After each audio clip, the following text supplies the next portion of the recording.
Cruz, jurusan Administrasi Publik. Baik, di sini saya akan menjelaskan tugas mengenai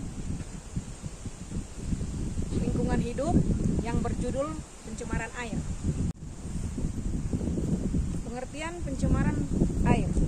Pencemaran air adalah suatu perubahan keadaan di suatu tempat penampungan air seperti danau, sungai, lautan, dan air tanah akibat aktivitas manusia. Danau, sungai, lautan, dan air tanah adalah bagian penting dalam siklus kehidupan manusia dan merupakan salah satu bagian dari siklus hidrologi. Berbagai macam fungsinya sangat membantu kehidupan manusia. Adapun manfaat tersebut, danau, sungai, lautan, dan air tanah adalah untuk irigasi, pertanian, bahan baku air minum, sebagai saluran pembuangan air hujan dan air limbah. Bahkan sebenarnya berpotensi sebagai objek wisata. Pencemaran air adalah masuknya air atau dimasukkannya makhluk hidup, zat, energi, atau komponen lain ke dalam air oleh kegiatan manusia sehingga kualitas dari air tersebut turun hingga batas tertentu yang menyebabkan air tidak berguna lagi sesuai dengan peruntukannya. Pencemaran air terjadi pada sumber-sumber air seperti danau, sungai, laut, dan air tanah yang disebabkan oleh aktivitas manusia. Air dikatakan tercemar jika tidak dapat digunakan sesuai dengan fungsinya. Walaupun terkadang fenomena alam seperti gunung meletus, pertumbuhan gulma yang sangat cepat, badai, dan gempa bumi merupakan penyebab utama perubahan kualitas air. Namun, fenomena tersebut tidak dapat disalahkan sebagai penyebab pencemaran air. Pencemaran ini dapat disebabkan oleh limbah industri, perumahan, pertanian, rumah tangga, industri, penangkapan ikan dengan menggunakan racun. Dan yang berikut, faktor penyebab pencemaran air. Yang pertama, air limbah industri cenderung mengandung zat berbahaya. Oleh karena itu, kita harus mencegah air tidak membuang air limbah industri ke saluran umum. Limbah industri yang berupa logam berat sering dialirkan ke sungai, sehingga sungai tercemar. Jenis-jenis logam berat adalah raksas dan timbal, dan kadmium, di mana ketiganya sangat berbahaya bagi manusia apabila mengkonsumsinya. Dan yang kedua, limbah rumah tangga. Limbah rumah tangga merupakan limbah yang berasal dari hasil samping kegiatan perumahan seperti limbah rumah tangga pasar, perkantoran, rumah penginapan atau hotel, rumah makan, puing-puing, bahan bangunan, serta besi-besi tua bekas, mesin-mesin atau kendaraan. Limbah rumah tangga dapat berasal dari bahan organik, anorganik, maupun bahan berbahaya dan beracun. Limbah organik adalah limbah seperti kulit, buah sayuran, sisa makanan, kertas, kayu, daun, dan berbagai bahan yang dapat diuraikan oleh mikroorganisme. Limbah yang berasal dari bahan anorganik antara lain besi, aluminium, plastik, kaca, kaleng bekas, cat, dan minyak wangi. Di perairan, sampah mengalami proses penguraian oleh mikroorganisme.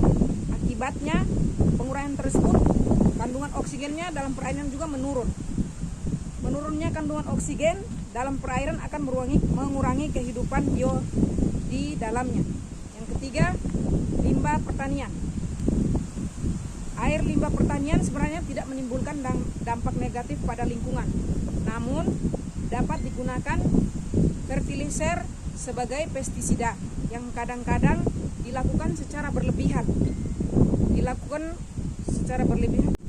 Baik, berikutnya limbah pertanian. Air limbah pertanian sebenarnya menimbulkan dampak negatif pada lingkungan.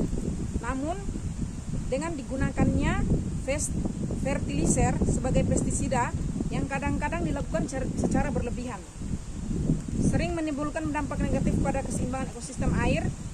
Pada sektor pertanian juga dapat terjadi pencemaran air, terutama akibat dari penggunaan pupuk dan bahan kimia pertanian tertentu seperti insektisida dan herbisida.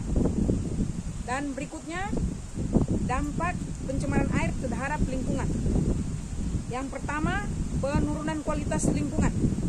Pembuangan pada bahan tercemar secara langsung ke dalam perairan dapat menyebabkan terjadinya pencemaran pada perairan tersebut. Misalnya, pembuangan limbah organik dapat menyebabkan peningkatan mikroorganisme atau kesuburan tanah, air, sehingga menghambat masuknya cahaya matahari ke dalam air. Yang kedua, gangguan kesehatan.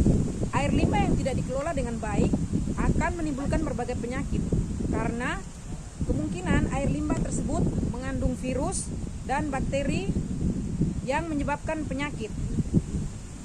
Air limbah juga bisa digunakan sebagai sarang nyamuk dan lalat yang dapat membawa vektor atau penyakit tertentu. Dan yang ketiga, pemekatan hayati. Bahan beracun dapat meresap ke dalam tubuh alga atau mikroorganisme lainnya yang hidup di air.